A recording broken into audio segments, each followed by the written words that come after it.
Du 7 au 17 décembre, retrouvez vos artisans professionnels d'ici au Salon des métiers d'art du Québec. Des milliers d'objets de création uniques et éco-responsables au cœur du Palais des Congrès de Montréal. Activités pour petits et grands. Retrouvez l'art d'ici au Salon des métiers d'art du Québec. Billetterie et détails sur matière.ca. Alors, bonjour à toutes, bonjour à tous. Bienvenue au Studio Métiers d'Art en direct du Salon des métiers d'art du Québec. Je suis Julien Sylvestre, directeur général au Conseil des métiers d'art du Québec. Et notre studio, l'objectif, c'est de parler des métiers d'art autrement, avec différents acteurs économiques, culturels, touristiques, sociaux. Et aujourd'hui, on est très heureux de recevoir Elfie Morin, qui est directrice générale chez les Produits du Québec. Merci. Bonjour Elfie. Bonjour Julien. Merci d'être avec nous. Alors, écoutez, d'abord, on va commencer à parler des Produits du Québec. C'est quoi les Produits du Québec? D'où ça vient?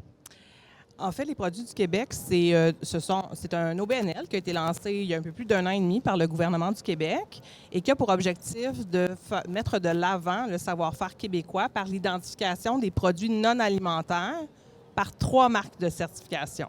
Donc, on a Conçu au Québec, Fabriqué au Québec et Produits du Québec qui ont chacune leur définition.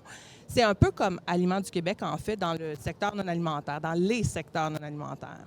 Très bien. Puis, donc, c'est une initiative qui fait suite notamment à la pandémie, aux enjeux économiques, puis à cette vague d'achat ou d'enthousiasme pour les produits locaux, c'est ça? C'est un peu ça, je vous dirais. C'est sûr que la pandémie a amené un certain rayonnement de l'achat local, un certain besoin aussi de sécuriser les chaînes d'approvisionnement.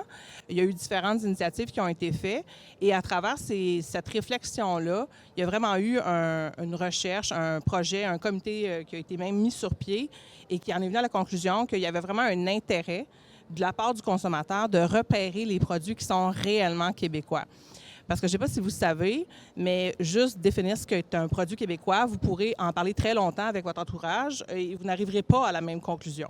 Donc, nous, on arrive vraiment avec 3 définitions très, très précises de chacune des marques que nous avons et un processus de vérification derrière.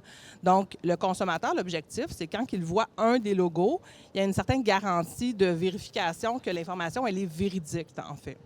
Absolument. Alors, 3 types de vérification, vous les avez nommés tout de suite. Est-ce que vous voulez nous détailler un petit peu à quoi correspondent ces certifications-là? Oui, tout à fait. Je vais y aller en ordre. J'ai parlé de Conçu au début. Conçu, on est vraiment dans la conception du produit. Donc, on ne regarde pas nécessairement la fabrication ou les intrants. Il faut vraiment que le 100 de la main-d'œuvre qui est attitrée à la conception du produit soit québécoise, soit située au Québec. Dans la fabrication, on est dans la dernière transformation substantielle. Donc, par substantiel, on parle d'un changement d'usage ou de forme. On ne peut pas simplement, par exemple, donner un coup de pinceau, ça ne fonctionne pas. Et encore ici, on ne regarde pas les intrants. Et pour produits du Québec, là, on a la même définition que fabriqué, mais à ceci, on regarde 85 % des intrants qui doivent être québécois. Donc, on parle de matières premières et de main-d'œuvre. Donc là, on est dans une marque qui est un petit peu plus difficile, entre guillemets, à obtenir. Et pour chacune des marques, bien, on va poser des questions par rapport, si je suis par exemple, je reviens à la conception, on va poser des questions par rapport à la conception du produit. On va demander un organigramme pour valider que la main-d'œuvre décrite dans le processus de conception est effectivement en place. On va demander, par exemple, un bon de commande avec le fournisseur qui fabrique, dans le fond, le produit pour nous assurer de l'aspect véridique un peu de la relation d'affaires. On va parler d'une attestation signée. C'est des documents qui viennent appuyer la vérification, mais ça demeure quand même assez simple pour l'entreprise. On n'est pas dans un processus qui prend des mois ou qui est très, très lourd. Extrêmement lourd, oui, tout à fait. Puis, quels sont les types d'entreprises qui sont membres chez vous, qui bénéficient de ces certifications-là? En fait, c'est autant la très petite entreprise, donc même l'artisan qui peut être même seul là, que à même son entreprise, la moyenne entreprise, la grande entreprise. Donc, on a des artisans qui sont ici aujourd'hui qui sont adhérents, mais on a aussi des Cascades, des Lavaux qui sont des très, très grandes entreprises qui exportent énormément aussi, qui vont être parmi nos entreprises adhérentes. Et ça, c'est la taille. Mais on a aussi une certaine variance, une certaine... c'est assez vaste. Oui, tout à fait. Merci, je cherchais mon mot. Il n'y a pas de problème. De secteur. Fait que là, on parle de santé-beauté, on parle de vêtements, on parle de quincaillerie, de meubles. Fait que c'est très, très vague. Par exemple, c'est tout ce qui ne se mange pas et se boit pas, ou à peu près, peut être vérifié chez nous là, par notre équipe. Oui. Puis, est-ce que les membres viennent de tout le territoire québécois? Oui, je vous dirais que c'est assez vaste. Puis même, on a certaines entreprises adhérentes qui pourraient ne pas nécessairement avoir leur bureau chef au Québec, mais les produits sont vendus. Fabriqués au Québec. Oui, exactement, sont Parfait. vendus ici et répondent à une des définitions. Donc, c'est très, très vaste. C'est sûr qu'en général, les très petites entreprises sont vraiment au Québec. Dans les très grandes, on a parfois certaines variations. Alors, quels sont les avantages de cette certification-là, les objectifs? Donc, c'est vraiment pour le consommateur d'identifier quels sont les types de produits qui sont fabriqués au Québec ou conçus au Québec.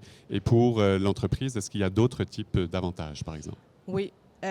Premièrement, c'est sûr qu'en étant autant présent dans autant de secteurs, le pouvoir des logos ou de la marque de certification va rapidement prendre de l'ampleur. Là, on a seulement 1 an et demi, donc c'est très jeune.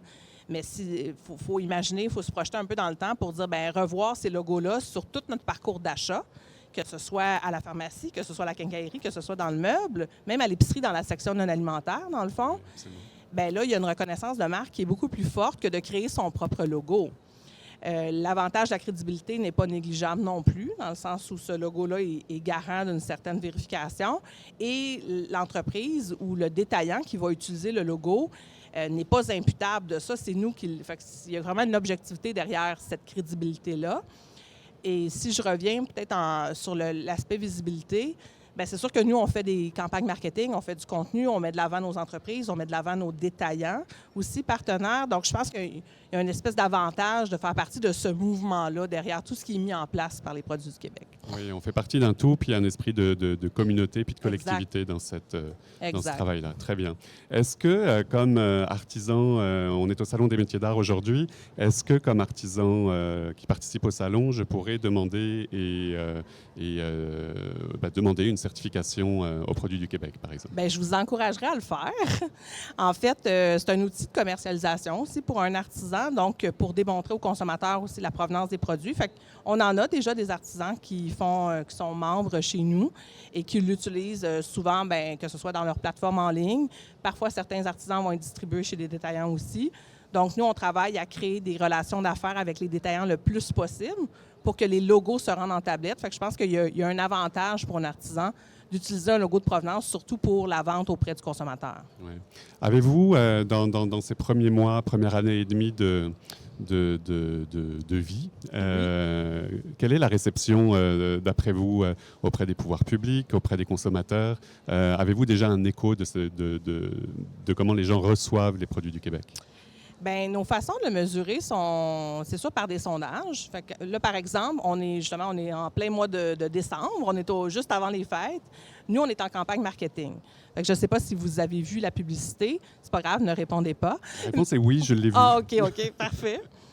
Donc, c'est sûr qu'après cette publicité-là, nous, on mesure l'appréciation. Est-ce que les gens ont reconnu les produits du Québec? Est-ce qu'ils ont compris? Et on demande aussi leur impression par rapport aux marques. Fait que c'est une tribune, c'est une opportunité pour aller discuter avec les consommateurs. Ça, c'est une première mesure. L'autre mesure va être aussi la mesure de vente. Fait que la mesure que les adhérents vont... Si les adhérents utilisent les logos, que par eux-mêmes ou par les détaillants qui vont mettre en valeur les produits, là, s'il y a d'impact sur les ventes, là, on est dans une mesure qui est assez significative aussi, là. Bien sûr. Ouais. Alors, on est dans la période des fêtes, et bientôt dans la période des souhaits pour la nouvelle année. Qu'est-ce qu'on peut souhaiter aux produits du Québec pour la nouvelle année? C'est une bonne question. On souhaite plusieurs choses. Je pense que les produits du Québec, la mission qu'on se donne, elle est plus grande que l'identification des produits. Elle est vraiment de faire progresser le mouvement, le discours de l'achat local. Fait que moi, je souhaite qu'on puisse le faire, bien sûr, en faisant en sorte que les logos soient de plus en plus visibles. Ça, c'est une chose. Mais je veux aussi qu'on travaille au niveau de la recherche. On aille chercher aussi, c'est quoi l'impact d'acheter local? C'est quoi l'impact au niveau économique? C'est quoi l'impact au niveau de la santé planétaire? On en parle aussi. Fait que nous, on travaille à faire cheminer ce discours-là en démontrant de la donnée, et ça s'en vient. Fait qu'en janvier, on va avoir une première recherche à présenter. Fait que je souhaite qu'on continue à agir comme facilitateur pour le consommateur, mais aussi au niveau de l'éducation pour que les gens décident d'acheter local, parce que c'est pas toujours une préoccupation financière. Des fois, ça l'est. Des fois, on a des produits vraiment plus chers, québécois versus importés, mais des fois, on a des produits qui sont comparables quand on compare les bonnes choses ensemble. Donc, je souhaite qu'on amène le consommateur dans cette réflexion-là aussi, parce qu'on est dans un contexte économique qui n'est pas nécessairement facile non plus. Oui, absolument. Le défi économique et le défi de l'achat local. On a quand même au Québec la chance d'avoir une attention particulière sur le développement régional, encourager nos artistes, nos artisans d'ici, mais ça reste un défi quand même. Exactement. Donc, je souhaite une belle progression en ce sens-là et je souhaite que le mouvement, bien sûr, prenne de l'ampleur. Bien sûr. Alors, Elfie Morin, vous êtes directrice générale chez les Produits du Québec. Merci beaucoup d'avoir été avec nous. Je vous encourage à visiter le salon si ça n'a pas été fait encore. Bien Et sûr. puis, pour nous, merci de nous avoir écoutés. Découvrez les Produits du Québec sur le site Internet, j'imagine.